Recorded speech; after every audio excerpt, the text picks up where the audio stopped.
Hola, ¿qué tal? Mi nombre es Gisela Vargas Hernández. Soy alumna de la Universidad IEXPRO, específicamente de la licenciatura en Derecho con énfasis en litigación y juzgamiento oral. En este caso, estoy llevando una materia que se llama Derecho Constitucional y esta semana es la última actividad de esta materia correspondiente a la actividad número 8, en la que se nos solicita realizar o editar un video.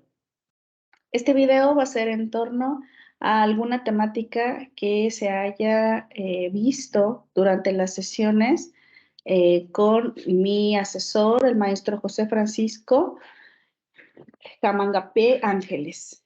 Entonces, bueno, parte de los temas abordados durante las sesiones de Derecho Constitucional, pues tenemos algunos antecedentes de lo que es el derecho constitucional, tenemos elementos importantes que visualizamos de lo que es la conformación de la Constitución política, la división de poderes, la soberanía, etcétera.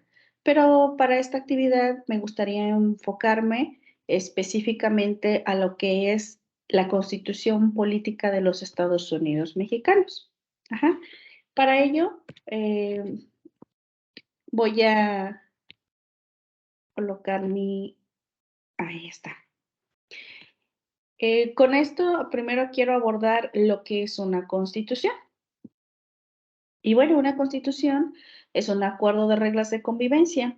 Es decir, desde los primeros hombres, desde los primeros pobladores, existió la necesidad de agruparse para tener objetivos en común, para lograr ciertos objetivos, para tener algunas metas. Por ejemplo, en la recolección, en la caza, me refiero a la caza de animales para la supervivencia de estos hombres. A medida de que fueron incrementando la población, pues obviamente existe una necesidad muy clara de poder normar o menguar algunos comportamientos dentro de una sociedad. Es entonces que existe la necesidad de formar estos pactos, tanto políticos como sociales. La Constitución se llama así porque integra, establece, organiza, constituye las normas que rigen la sociedad de un país, de un lugar. Una constitución viva se construye, funciona y evoluciona por el trabajo de los ciudadanos y de sus representantes. Si no conocemos ni reclamamos nuestros derechos, entonces se puede decir que no hay una constitución viva. Es la necesidad o esta fue la necesidad en específico de poder crear o de poder tener algún documento que de alguna manera nos hiciera conocer cuáles son los derechos que tenemos, cuáles son nuestras obligaciones, cómo debemos de regular las normas de convivencia en el lugar a donde nos desplacemos. Entonces, después de esto, de dar el concepto de lo que es constitución, ahora sí me enfocaré qué es la Constitución Política de los Estados Unidos Mexicanos. Y bueno, definitivamente es la carta magna y norma fundamental que tenemos nosotros como mexicanos en nuestro país. Esta es establecida para regir jurídicamente a todo México. Fija límites, define relaciones entre los poderes de la federación. Sabemos que estos poderes corresponden a lo que es el poder legislativo, el poder ejecutivo y el poder judicial. Y entre tres órdenes diferenciadas del gobierno, que es el gobierno federal, gobierno estatal y gobierno municipal. ¿Sale? Y esta, a su vez, va a fijar las bases para que el gobierno y para que la organización de las instituciones en el que poder asienta y establece este pacto social supremo de la sociedad mexicana se logre visualizar los derechos, como ya les mencioné en la primera diapositiva, y también los deberes de todo el pueblo mexicano. ¿Vale?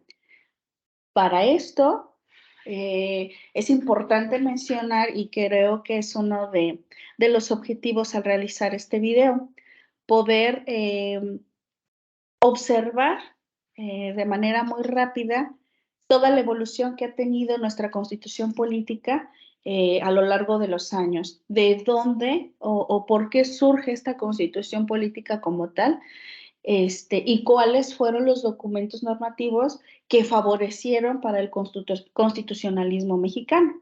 Y bueno, tenemos entonces que en primer punto las principales constituciones y la principal que tuvimos en nuestro México, y de la cual se derivó todas aquellas modificaciones y necesidades que se dieron, fue la Constitución de Cádiz, que obviamente era de la Nueva España, tuvo vigencia de 1812 a 1820 y bueno, fue fundamental, fue un parteaguas para el constitucionalismo mexicano. Como segundo punto tenemos la Constitución de Apatzingán. Aquí existía la necesidad de podernos separar de del gobierno que se veía en lo que era la Nueva España. Ese sentir como parte de mexicanos de poder de alguna manera pues independizarnos, influye en un autor o una figura, un personaje bastante importante y fundamental en esta Constitución, quien escribió Los Sentimientos de la Nación y que fue José María Morelos y Pavón. Posterior a ello viene la Constitución de 1824 y aquí se declaraba la nación mexicana para siempre libre e independiente del gobierno. Ajá. En cada uno de los puntos creo que se abarca algo muy fundamental de lo que fueron estas constituciones. Sé que es muchísimo de lo cual tenemos que leer, pero creo que esto es algo muy preciso que podemos aterrizar y podemos entenderlo muy bien. Tenemos también la Constitución de 1836. En esta pues ya trataban los derechos y las obligaciones de los habitantes de todo el país. Se da lo que es la división del territorio de la República y los gobiernos interiores a sus pueblos, que es algo fundamental y que pues hemos notado cómo ha ido evolucionando todo esto a medida de que la sociedad cambia, evoluciona, nuestras normas, nuestras reglas, nuestras leyes también deben de ir modificándose. Tenemos una constitución de la de 1857, en donde el pueblo mexicano reconoce que los derechos del hombre son la base y el objeto de las instituciones sociales. Aquí nos decían la soberanía que la hace descansar en el pueblo. El pueblo es el que, pues de alguna manera, va a determinar las necesidades que se tiene y va a elegir de esta parte, quiénes son las personas o los personajes que pueden gobernarnos. Por su parte, también tenemos o aparecen lo que son las leyes de reforma. En estas tocaban puntos como la separación del Estado y la Iglesia. Recordemos que la Iglesia en aquel tiempo tenía muchísimo peso. Lo que decía la Iglesia era ley. La Iglesia determinaba si esto era lo correcto o era lo incorrecto.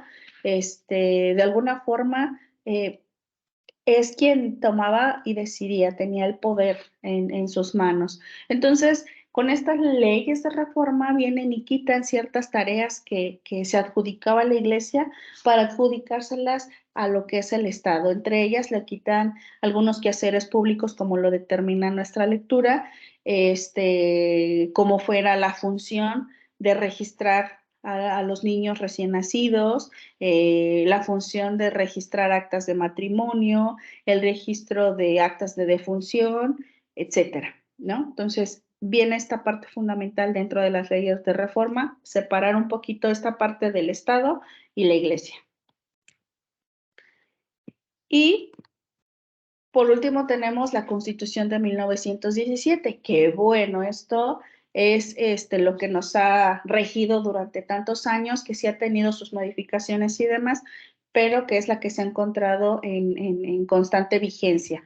Esta fue producto de la Revolución Mexicana y que parte de principios rectores. Dentro de estos principios rectores es la soberanía popular, la forma federal de la organización, que debe de ser nuestro gobierno democrático, republicano, representativo y que nos hace énfasis en lo que es la división de los poderes públicos.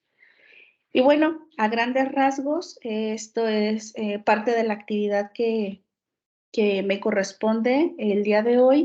Y bueno, también me permito presentar las fuentes bibliográficas de donde el docente es quien también nos la proporcionó sobre Avilés, del derecho constitucional, de medios de control constitucional y de las principales constituciones en México y los poderes que lo forman.